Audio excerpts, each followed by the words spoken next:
Life's much easier without that worthless wife.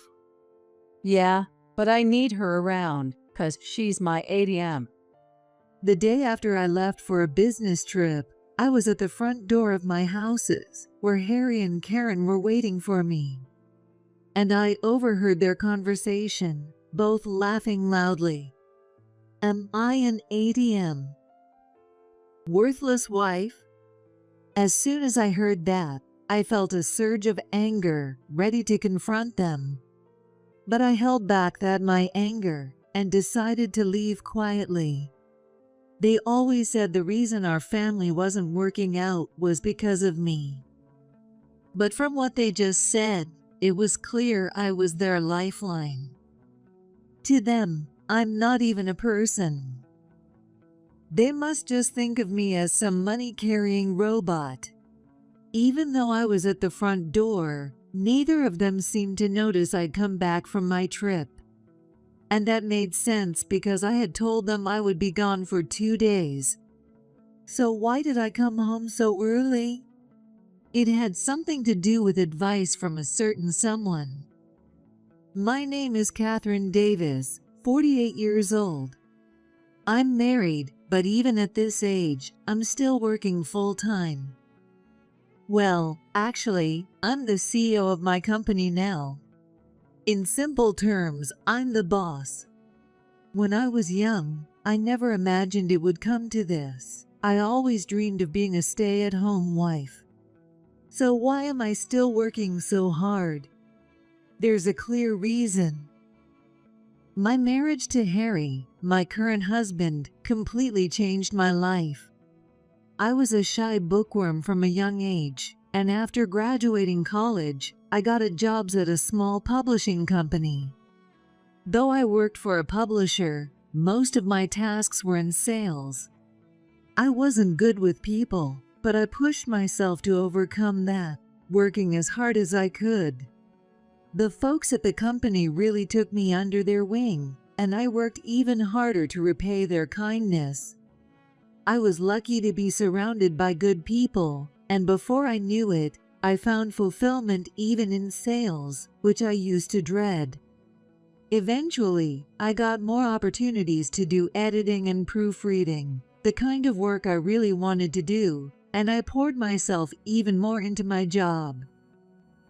When I heard my former college friends, who had taken other jobs, complaining about their work, I realized just how lucky I was. I think I'm reaching my limit. At least I made it 3 years. Maybe I'll find a good marriage prospect somewhere. I aim to get married and retire from my job. They all decided they'd try their best for 3 years and then switch jobs. You could tell just by looking at them that they were exhausted. I had overtime, and work was exhausting. But not once did I think about quitting my job. 3 years have already passed. Thinking like this made me realize just how fortunate I was, and I lived each day savoring that feeling. As more time passed, about 5 years into my job, I had an unexpected encounter, even though I never thought about quitting my job to get married. I met Harry Davis while on a sales visit, and we started dating. Harry was different from me. He was the quintessential sales guy. He was a great talker and even introduced a deal I brought into his boss. Thanks to that, it led to a major deal, and the company I worked for made a big profit. Since he was a bit older than me, Harry became someone I looked up to, especially at such a young age. Over time, that admiration turned into love, and we became a couple. After about 3 years of dating, Harry and I decided to get married. He introduced me to his parents, and I was brought to his family's home.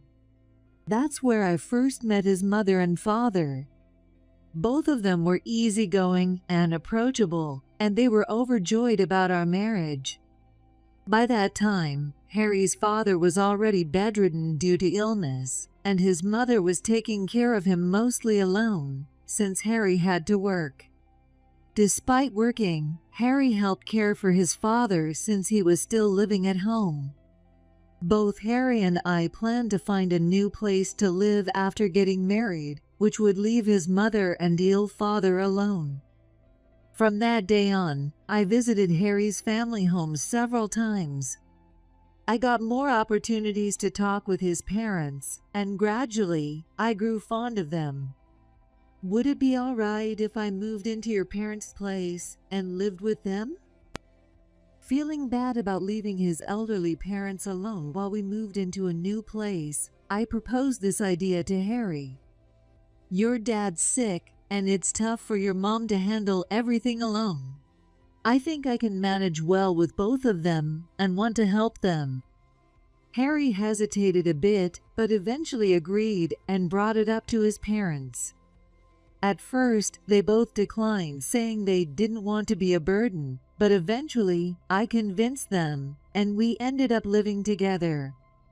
Even after getting married, I continued working while managing the household with my mother-in-law, Karen. Unlike when I lived alone, I had more responsibilities, but I was genuinely happy with this life. However, 5 years into our marriage, we still hadn't had any children. Harry and his parents encouraged me, but deep down, I couldn't shake the feeling of guilt. By the time I turned 40, I had naturally given up on having children. Harry has an older sister, but she's single with no children. It was a shame not to be able to give his parents a grandchild, so I devoted myself even more to my work. Then suddenly, loss came our way. My father-in-law, who had been ill for a long time, passed away. When he was taken to the hospital, the doctor had already said, "There's no chance of recovery." We knew a day like this would come eventually, but losing the man who treated me like his own daughter was beyond heartbreaking. It was the same for Karen, who became even more withdrawn than I did.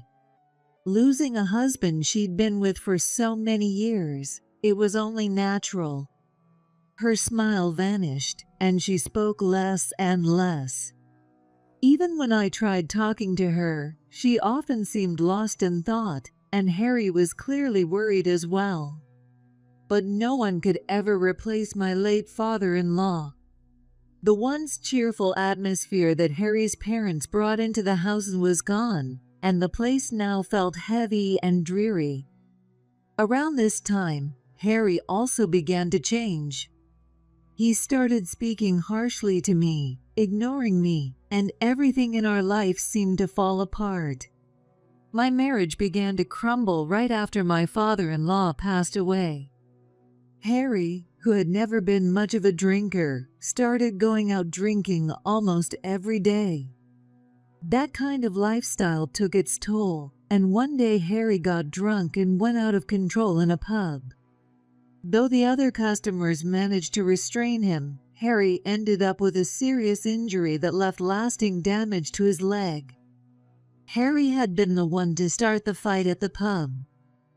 Even though the other person was injured too, Harry's injuries were more severe, so they decided not to press charges. After some negotiations, they reached a settlement, and Harry received a large sum in compensation. On top of that, Harry, who had sustained a serious injury, started receiving a significant insurance payout every month. For him, the money is transferred, even if he doesn't work himself, and I am at work every day. Without consulting me, he decided to quit his job. Given what happened to my body, it's better for me to take it easy rather than push myself to work. Maybe if I take my time recovering, I'll fully heal someday. Even so, Harry started going out even more often than before. Around this time, Karen also began to regain some of her old energy. However, she had become like a completely different person, nothing like before. Losing her husband had taken a toll on her mental health, and despair and anxiety seemed to take over her heart. Her once gentle eyes had turned sharp and wild, and it was clear she found joy in berating me. Because of her many fears, Karen began to dote on Harry excessively. She treated Harry like a small child, lavishing him with affection, while she began to resent me. Seeing how drastically Karen had changed when she used to care for me as well, filled me with a deep sense of fear and sadness. The kind father and mother I knew were gone. To make things worse, even Harry was no longer on my side. It's your fault I can't see my grandchild's face because you couldn't have children. Sweet Harry has become so reckless because of it, and now look at what's happened to him. You'll have to work for the rest of your life to repay him. Her words were inconsistent and made no sense. She spewed unreasonable accusations at me day in and day out. Even so, every time I heard Karen say, "You couldn't have children," it cut me deeply. It was just baseless spite. It wasn't all on me. Harry could have been part of the problem too. But there was still some lingering guilt within me, and perhaps out of a sense of atonement, I poured even more effort into my work. "Harry, Karen's been acting a bit erratic lately, and there are days she seems really down. Maybe she should see a doctor?" I finally decided to bring it up with Harry, only to be immediately dismissed, and he even told his mother what I said. You think I'm crazy? You heartless witch. Everything in this house is messed up because of you.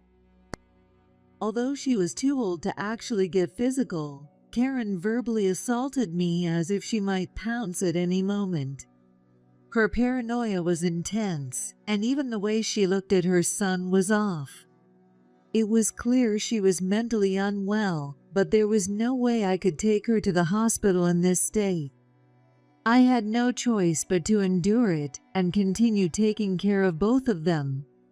Meanwhile, contrary to my personal life, my career was going well. The aging president of the company personally named me as the next president. He would step down to become chairman, leaving me to run the company as president. With Harry's injury compensation running out soon and the settlement money dwindling, I felt I had no choice but to accept this offer. Of course, it was an honor and a great opportunity, but when I thought of Harry and Karen, I couldn't be entirely happy about it. Harry and Karen soon learned about me becoming the president. For someone like her to become president, this world's coming to an end. Well, she has to earn for Harry too, so I guess it's a good thing.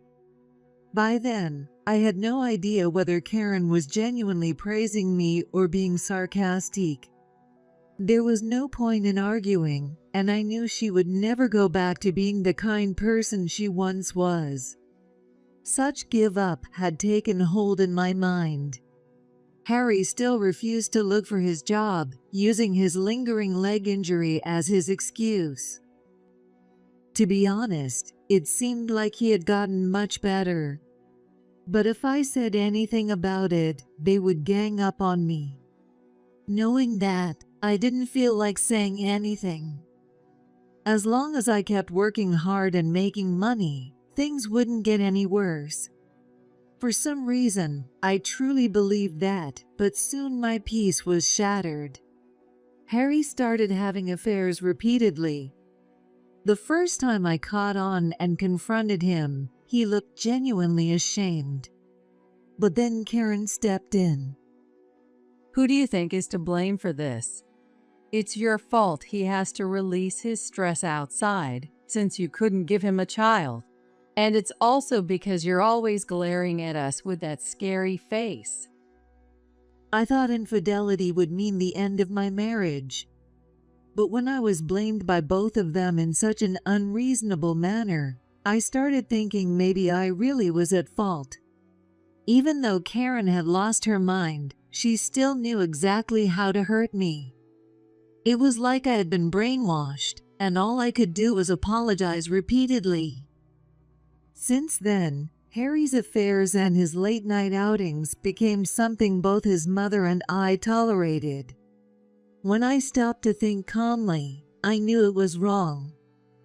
But I had no one to talk to, and I was too ashamed to bring it up with anyone at work. You better reflect on your behavior too, you know? You're only able to live this good life because I married you. Who else would have married someone like you besides me? Harry wanted to instill inferiority in me, to put me under his control. He wanted to make me believe that everything wrong in our family was my fault. In the beginning, they might have realized how irrational they were being towards me, but now it seemed that they were starting to truly believe they were in the right. I genuinely felt that the mother and son were losing their sanity. This wasn't sustainable. But there was nothing I could do by myself. Not knowing who to turn to for help, time just kept passing. One day, I had to go on a business trip for work. I'll be away for a couple of days, but as the president, I need to go myself. I'm really sorry, but could you use this money to order takeout and have meals with Mom? I apologized to Harry and Karen multiple times. Though they complained endlessly, they both understood that without me, their livelihood would be affected. Harry reluctantly agreed to my business trip, demanding $500 for food, saying, "This isn't enough." Grateful that he at least let me go, I gave him an extra $100 and left for the trip. Life's much easier without that worthless wife. Yeah, but I need her around because she's my ATM. The day after I left for the trip, I was at the front door of my house, where Harry and Karen were waiting for me. And I overheard their conversation, both laughing loudly. Am I an ATM? Worthless wife. As soon as I heard that, I felt a surge of anger, ready to confront the two of them. But I held back that anger and decided to leave quietly. They always said that the reason our family wasn't working out was because of me. But from what they just said, it was clear I was their lifeline. To them, I wasn't even a person. They must just think of me as some money-carrying robot. Even though I was at the front door, neither of them seemed to notice that I'd come back from my trip. And that made sense because I had told them I would be gone for 2 days. So why did I come home so early? It had something to do with advice from a certain someone. About a month ago, I got a call at work saying someone wanted to talk to me. It's a woman named Emma. Do you know her? Feeling suspicious, I took the call. Sorry for calling out of the blue. I'm Harry's sister. It's been a while since Dad's funeral, but I wanted to thank you for always taking care of our mom and my brother. If she needed something from me, she could have come to the house directly, so I asked why she was calling instead. I didn't want my mom or brother to hear.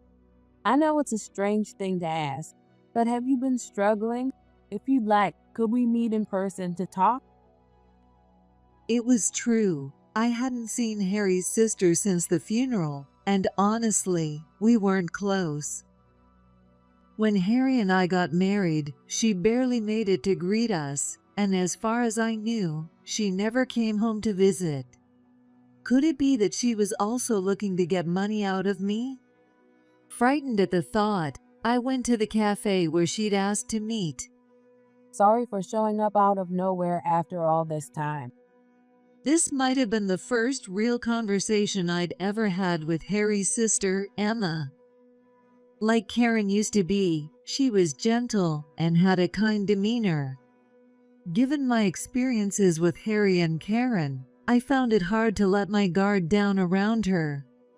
But as we talked, I somehow became certain that there was no malice in her. This woman had come here to help me. Emma then got to the point. I never came home because of Harry. I loved our parents, but I'd always felt disgusted by Harry. I think it's his fault our mom ended up the way she did. She then started talking about Harry's childhood. She had noticed his violent tendencies since they were kids. If something didn't go his way, he would throw a tantrum until he got his way. Over the years, those outbursts became less frequent, but instead, he started manipulating people he didn't like, bending them to his will. He's confident and has initiative, doesn't he? That's why people around him were drawn to his charisma and followed him. He would crush anyone he didn't like, even getting others involved. I thought it was Karen who had started bad-mouthing me, but apparently it was Harry who had fed her those negative thoughts. With her support gone after my father-in-law's death, Harry must have thought he could control her. He also justified his affairs by making it seem like it was my fault for not being able to have children, urging his mother to blame me. Karen, emotionally vulnerable, likely had no choice but to rely on the remaining son and began to hate me. A while back, our cousin come to pay her respect at Dad's grave. After hearing what things are like now, I realized I couldn't keep running away anymore. Emma had kept her distance from their family out of fear of her brother's violence. But now, with their father gone and their mother changed, I need to deal with my mom and Harry. I know you've been suffering, Catherine, but please, you need to take back your own life too. She gripped my hand tightly, as if trying to withstand her fear, and spoke with determination. Her hand was trembling slightly, and her palm was damp with sweat. And so, she and I joined forces, beginning to plan how to put a stop to Harry and Karen's behavior. Harry and Karen had nothing to say, so I had only learned about Emma in the past few weeks. She wasn't married and lived alone. She was a dedicated career woman, working in the HR department of an IT company. She used to be an engineer, and her sharp mind was still very much intact. Emma meticulously planned out what needed to be done to hurt Harry and Karen and free me from the mental hold they had on me. Of course, at that time, I didn't believe I had been brainwashed, so I only found out later what she meant. Harry can't handle it if things don't go exactly according to his plan. So, Catherine, we need you to disappear for a while. At the time, I couldn't fully understand what she meant. She told me to lie about a business trip and leave the house for a bit. But if I disappear, why not just leave the house forever? Emma smiled at my question and replied, This is all part of the plan. I was instructed to tell them I'd be gone for 2 days, but to return the next day. Even though I still had doubts, I decided to follow her instructions since she insisted it was the right first step. In the end, I returned home earlier than I had said I would and overheard the insults Harry and Karen were saying about me. After listening to what they really thought at the front door, I went straight to Emma's apartment. There, I spoke with her. There was a specific reason I asked you to return home that one time. But I didn't do anything. I tilted my head, not understanding what she meant. I timed it so that, just as you were returning, I called my mom. I asked how Catherine was doing after Dad passed. Hearing this, I slowly began to understand her scheme. In other words, I stirred things up with my mom and Harry so they would badmouth you to break Harry's hold on your mind. While talking to me, Emma realized that my mind had been affected. It was clear that Harry and Karen were saying unreasonable things, but I kept explaining that it was my fault. No matter how much Emma explained, in the end, I couldn't betray Harry and Karen. So she resorted to drastic measures. In other words, she let me hear directly what Harry and Karen really thought of me. Just as planned, hearing myself called worthless and ATM directly set my anger ablaze, and I finally realized how unreasonable they were. It made me want to grab them right then and there. When you're told every day that you're the one at fault, it just becomes that way without you even realizing it. Emma encouraged me, tears in her eyes. You don't have any more attachment to those two, do you? You understand now that you were being treated unfairly, right? I couldn't say that I felt no pain at the thought of betraying the mother-in-law who once cared for me, but I also knew I couldn't leave things as they were. Determined, I prepared myself for the final showdown. It had been about a week since I disappeared. My phone was filled with hundreds of missed calls, and I could see just how desperate Harry and Karen had become. Now that I had gone, their entire foundation had been shaken. If things continued this way, Harry would have no choice but to start working again. His plans had gone completely awry, and he seemed to be in a panic. For the record, I had also made sure to explain the situation to the authorities in case the police were called. I told them that I was hiding from my husband and Karen due to their constant verbal abuse. All right, I think it's about time you reappeared. My guess is that Harry must have lost a lot in his desperation. And so, Emma and I headed to their houses, the battlefield for our final showdown. Where the hell have you been? You abandoned me and Mom, ignored our calls. You ungrateful piece of trash. The moment I stepped into the houses, Harry came rushing at me, eyes bloodshot. It seemed like he hadn't been calm at all over the past week, and he hadn't even bathed. His clothes and body reeked, the stench hitting my nose. I grimaced and looked at Harry with nothing but contempt. Not long after, Karen followed him to the entrance, her face twisted in rage. You heartless witch. You abandoned us and ran away. I'll have you arrested. She also had disheveled hair and bloodshot eyes. They must have realized how bad things would get without me. The two of them hurled every insult imaginable at me. Did they really think that doing this would convince me to come back? Stop humiliating me any further. Do you have any idea what Dad would think, seeing me like this? As I calmly said this, Emma stepped forward from behind me and walked in. Her face was filled with anger, and she glared at both of them. Why are you here? This is between me and my wife. Stay out of it. Harry cursed at Emma, but she paid no attention to his words.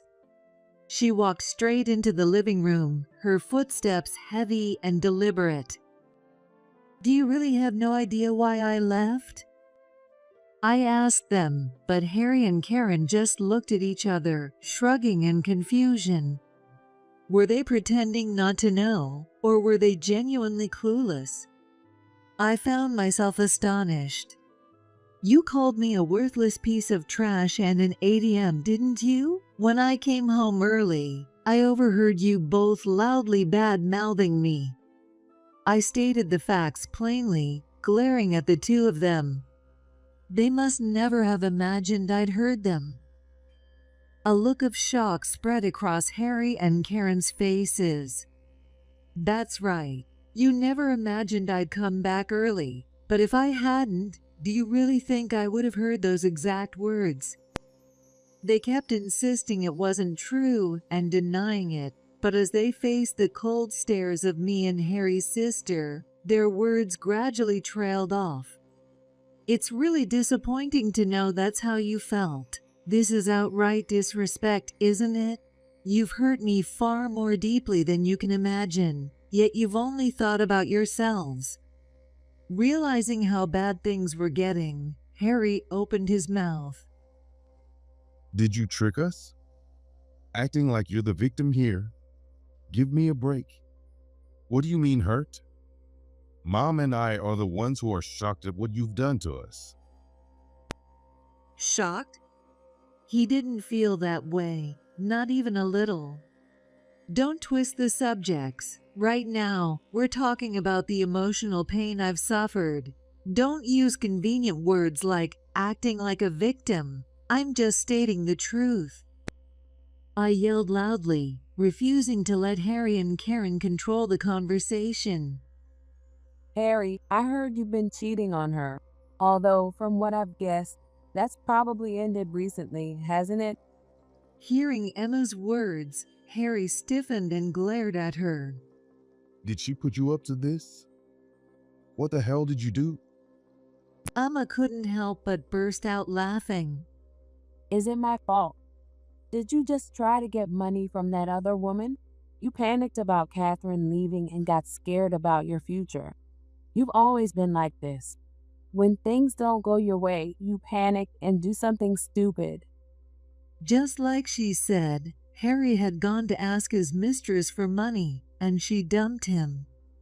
Desperate after I left, he dug himself deeper into trouble. Now he'd lost the woman he was infatuated with, and was about to lose his wife too. With no job, if I left him, Harry would lose everything. You really are an irredeemable idiot, aren't you? How did I ever let myself be controlled by a guy like you? I'm disgusted by my own stupidity. You know, your sister saw through everything you did and played you like a puppet. Harry was shaking with rage, his face bright red. Cut it out. Both of you. He slammed his fist down on the table and stood up. Neither I nor Emma were intimidated by this. We remained expressionless, fixing him with our cold stares. Do you understand the situation you're in? If I say I want a divorce, it's over for you. You won't be able to do anything or even make a living without me. Your life will be over. Just as Harry used to do to me, I threw those curse-like words right back at him, piercing his mind. Mom, it's really unfortunate, but you need to take responsibility too. At least go to hell with your precious Harry. After Emma finished speaking, I took a divorce form out of my bag. I had already filled in my part. After everything you've put me through, you don't think you can refuse this, do you? If you sign here, I'll at least hold off on calling the cops. I looked into Harry's angry face and spoke as if I were reprimanding a child. With trembling hands, Harry signed the divorce form. After carefully checking it, I showed it to Emma as well before putting it back in my bag. I won't call the police, but I'll definitely be getting alimony from you. I'm not backing down, so if you want to hire a lawyer, go ahead. Oh, but I guess you don't have any money left, since you can't do anything without me. I threw all the pain and resentment I'd been carrying back at Harry. I glanced at Karen, who seemed to have collapsed to the floor, crying. Emma had been recording everything on her phone just in case, so Harry couldn't lay a finger on us. Not that Harry had the guts to do that anyway. Did you really think you'd marry that young woman you fell for? It's honestly pathetic. Still unsatisfied, I left with those final words and slammed the door shut behind me. Thanks to Emma's help, I was able to escape from that hell. It feels almost like a lie now, thinking I used to believe I was the one at fault. Now, all I feel is hatred for Harry and Karen. We can't get back the time you lost, Catherine, but at least I feel relieved now. If things had continued the way they were, an unimaginably tragic end would have awaited us. Now I can face Dad with pride. Emma showed concern for me and continued to support me in various ways afterward. From what she told me about Harry and Karen's current situation, I can confidently say my revenge was a success. I took Harry to court over his infidelity and won as much alimony as possible. Apparently, the money came from what his mother had saved up just in case, but this outcome was the result of their own actions. Harry hasn't been able to find a decent job and has been doing hard physical labor on a daily basis, moving from one day job to another. Due to the stress and financial hardship, he's lost a lot of his hair and aged rapidly. With his appearance and lifestyle now, I guess he'll never be able to go after his beloved women again. According to Emma, Harry has completely broken down and cries himself to sleep every night. Those dark nights will never end, and he'll live with regret for the rest of his life. Meanwhile, his mother's mental health took a turn for the worse, this time for good, and Emma had her forcibly admitted to a hospital. According to the doctors, there's no chance she'll ever be discharged. If she had worked together with me to overcome things after my father-in-law passed away, she wouldn't have had to spend the rest of her life in loneliness. Now free from the long years of suffering, I've started a new life. No longer burdened by guilt toward anyone, I'm living for myself. Even at work, now that my worries are gone, things are going better than ever. Having the time to focus on myself has opened up a lot of new opportunities. And during this time, I found someone new in my personal life. I thought I was done with my marriage, but I met a man with a similar background to mine. Though he shared the same thoughts about marriage, we both ended up deeply in love with each other. We chose not to marry, but that decision actually made our relationship stronger. While putting ourselves first, we also take good care of each other. Sometimes things work out well precisely because both of us have been through painful experiences. Though I've missed out once again on my childhood dream of being a stay-at-home wife, I've regained my happiness. From now on, I'll keep looking forward and continue to walk my own path in life.